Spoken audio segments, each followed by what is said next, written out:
Marcos, capítulo 6. Jesus saiu dali e foi para a sua cidade, acompanhado dos seus discípulos.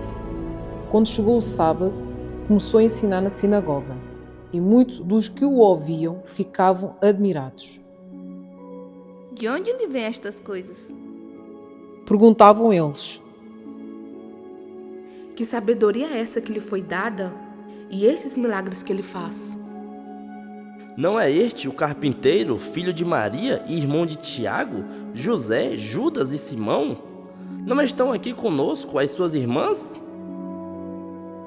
E ficavam escandalizados por causa dele. Jesus lhes disse: Só em sua própria terra, entre seus parentes e em sua própria casa, é que um profeta não tem honra. E não pôde fazer ali nenhum milagre, exceto impor as mãos sobre alguns doentes e curá-los. E ficou admirado com a incredulidade deles. Então Jesus passou a percorrer os povoados ensinando. Chamando os 12 para junto de si, enviou-os de 2 em 2 e deu-lhes autoridade sobre os espíritos imundos. Estas foram as suas instruções.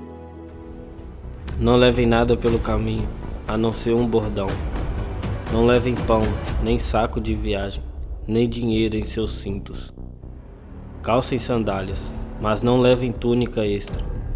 Sempre que entrarem numa casa, fiquem ali até partirem.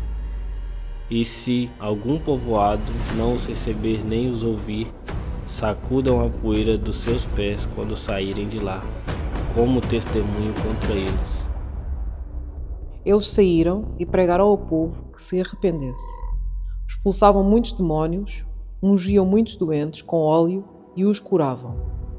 O rei Herodes ouviu falar dessas coisas, pois o nome de Jesus havia se tornado bem conhecido.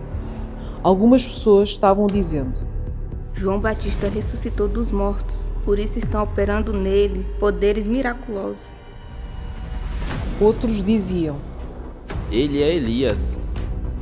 E ainda outros afirmavam: Ele é um profeta, como um dos antigos profetas. Mas quando Herodes ouviu essas coisas, disse: João, o homem que decapitei, ressuscitou dos mortos. Pois o próprio Herodes tinha dado ordens para que prendessem João, o amarrassem e o colocassem na prisão, por causa de Herodias, mulher de Filipe, seu irmão, com a qual se casara. Porquanto João dizia a Herodes: Não te é permitido viver com a mulher de seu irmão. Assim, Herodias o odiava e queria matá-lo, mas não podia fazê-lo, porque Herodes temia a João e o protegia, sabendo que ele era um homem justo e santo. E quando o ouvia, ficava perplexo. Mesmo assim, gostava de ouvi-lo. Finalmente chegou uma ocasião oportuna. No seu aniversário, Herodes ofereceu um banquete aos seus líderes mais importantes, aos comandantes militares e às principais personalidades da Galileia.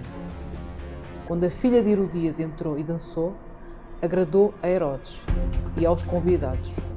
O rei disse à jovem: Peça-me qualquer coisa que você quiser e eu lhe darei.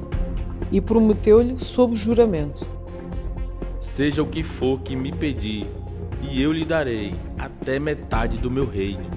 Ela saiu e disse à sua mãe: Que pedirei? A cabeça de João Batista. Respondeu ela. Imediatamente a jovem apressou-se em apresentar-se ao rei com o pedido. Desejo que me des agora mesmo a cabeça de João Batista num prato. O rei ficou muito aflito, mas por causa do seu juramento e dos convidados, não quis negar o pedido à jovem. Assim enviou imediatamente um carrasco, com ordens para trazer a cabeça de João. O homem foi, decapitou João na prisão e trouxe sua cabeça num prato. Ele a entregou à jovem, e esta a deu à sua mãe. Tendo ouvido isso, os discípulos de João vieram, levaram o seu corpo e o colocaram no túmulo. Os apóstolos reuniram-se a Jesus e lhe relataram tudo o que tinham feito e ensinado. Havia muita gente indo e vindo, a ponto de eles não terem tempo para comer. Jesus lhes disse: Venham comigo para um lugar deserto e descansem um pouco. Assim, eles se afastaram num barco para um lugar deserto. Mas muitos dos que o viram retirar-se, tendo-os reconhecido, correram a pé de todas as cidades e chegaram lá antes deles. Quando Jesus saiu do barco e viu uma grande multidão, teve compaixão deles, porque eram como ovelhas sem pastor.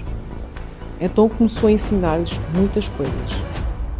Já era tarde e, por isso, os seus discípulos aproximaram-se dele e disseram: Este é um lugar deserto e já é tarde. Manda embora o povo para que possa ir aos campos e povoados vizinhos comprar algo para comer. Ele, porém, respondeu: Deem-lhes vocês algo para comer. Eles lhe disseram: Isto exigiria 200 denários. Devemos gastar tanto dinheiro em pão e dar-lhes de comer? Perguntou ele. Quantos pães vocês têm? Verifiquem. Quando ficaram sabendo, disseram: 5 pães e 2 peixes. Então Jesus ordenou que fizessem todo o povo assentar-se em grupos na grama verde. Assim, eles se assentaram em grupos de 100 e de 50. Tomando os 5 pães e os 2 peixes, e olhando para o céu, deu graças e partiu os pães. Em seguida, entregou aos seus discípulos para que os servissem ao povo, e também dividiu os 2 peixes entre todos eles.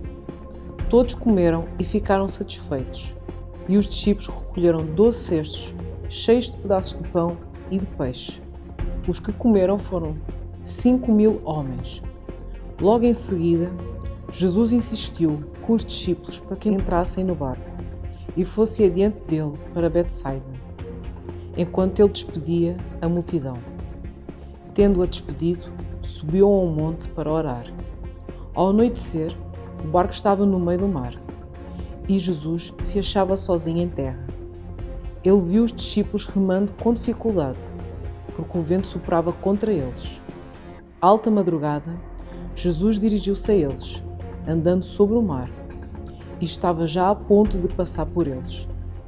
Quando o viram andando sobre o mar, pensaram que fosse Quando o viram andando sobre o mar, pensaram que fosse um fantasma. Então gritaram, pois todos o tinham visto e ficaram aterrorizados. Mas Jesus imediatamente lhes disse: Coragem, sou eu, não tenham medo. Então subiu no barco para junto deles, e o vento se acalmou, e eles ficaram atônitos, pois não tinham entendido o milagre dos pães. Seus corações estavam endurecidos. Depois de atravessarem o mar, chegaram a Genezaré, e ali amarraram o barco. Logo que desembarcaram, o povo reconheceu Jesus.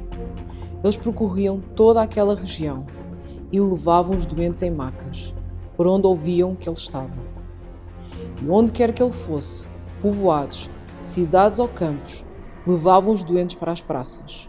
Suplicavam-lhe que pudessem pelo menos tocar na borda do seu manto, e todos os que nele tocavam eram curados.